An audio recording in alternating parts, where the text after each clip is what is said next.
What's up, people? Coming to you from the island that is England, the beautiful island life we have here. If you're looking to improve your lifestyle and travel photography within Instagram, then you've come to the right place, people. I'm going to show you how.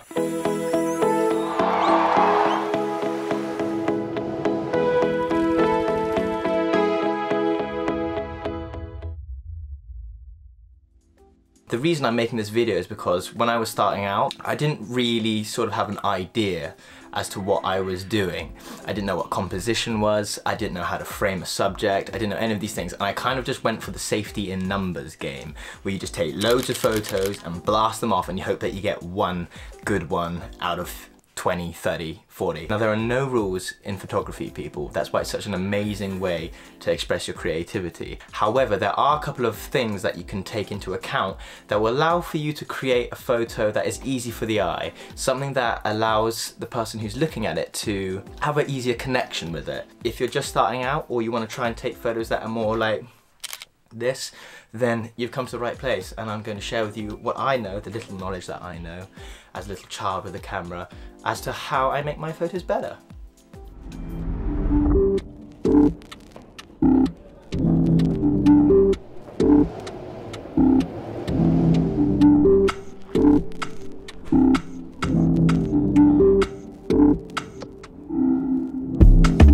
Honestly, one of my tips is to get the brightest jacket you possibly can get and put it in. Oh my gosh, Nonce, just get this now, the sun's coming through. So what I gotta do is get Nonce to sit on the edge here.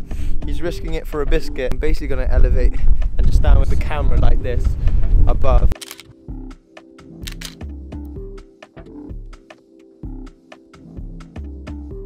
So cold, I can barely feel my fingers. I'm gonna put Nonce over on the other side now of the cliff. I'm snivelling, it's so damn cold. Jeez.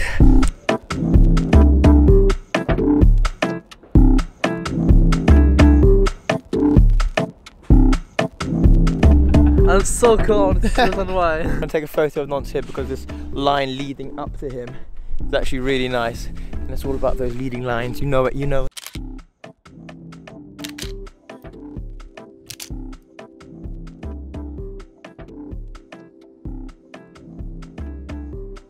So what I try and do when I try and frame a subject in a lifestyle or travel photo is essentially put the person in a position where they're not clashing with any lines. So I'll show you a photo now where you can see the lines are going through the subject. So the background, the coastline is going through the subject's back and through the subject's head here. What it does is it stops the person who's looking at the photo from looking at the subject, and it kind of makes it a little bit just, it's not as easy on the eye. So I try and put the subject in a place where it's not clashing with any sort of lines or anything.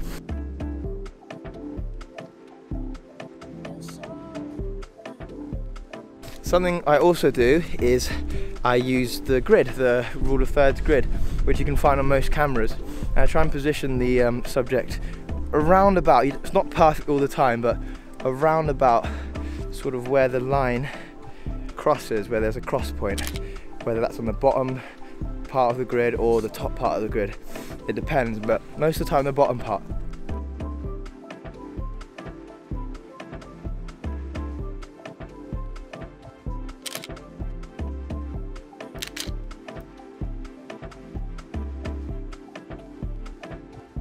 The good thing about having a 16 to 35mm lens also is that you can get really good landscape shots as well as portrait shots. Because this is an f4, you can still get a bit of bokeh in the background, a bit of blur, a bit of depth of field for when you take the portrait, which I'll show you now.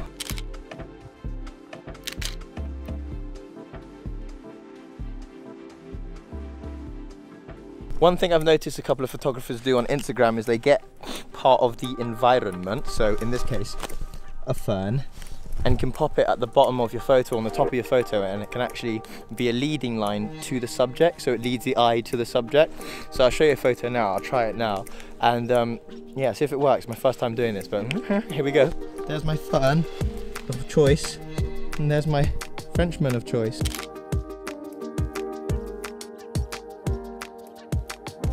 Another thing you can do is use trees as well, so like a leading line of a tree, a branch going up to a subject. And that's a really good way of getting the eye to follow up to the subject and be led towards the subject. So we're back down at the bottom from the gorge, and I'm just going to get into my wagon. All these travel videographers got Land Rover Defenders and Land Cruisers just like me. My Land Rover de Corsa. Anyways, we're going to get down to the bottom of the gorge and then we'll take some more photos as we go down and get this guy in the red jacket again.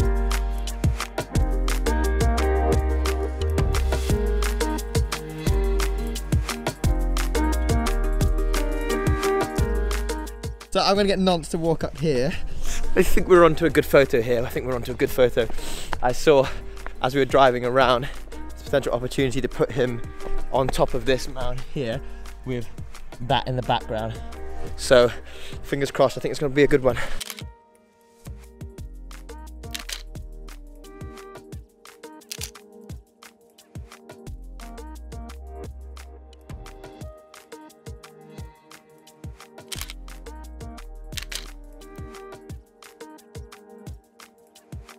And that's all for now, guys. I hope you learned a thing or two.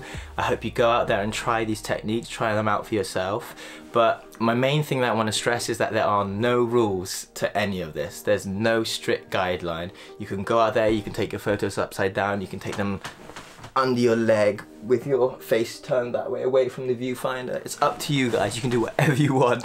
But these are some things that might just help a little bit. I hope they do. I hope they do. Also, last thing, if you want to see how I edit and process these photos in Lightroom, please leave me a comment and just let me know. I want to know if you guys are interested in that kind of thing. If so, then I'll put up a video on how I go about processing my travel photos. Have a lovely day, everyone. I hope you drink all your smoothies and elevate the consciousness of the human beings. And have an amazing day. Lots of love.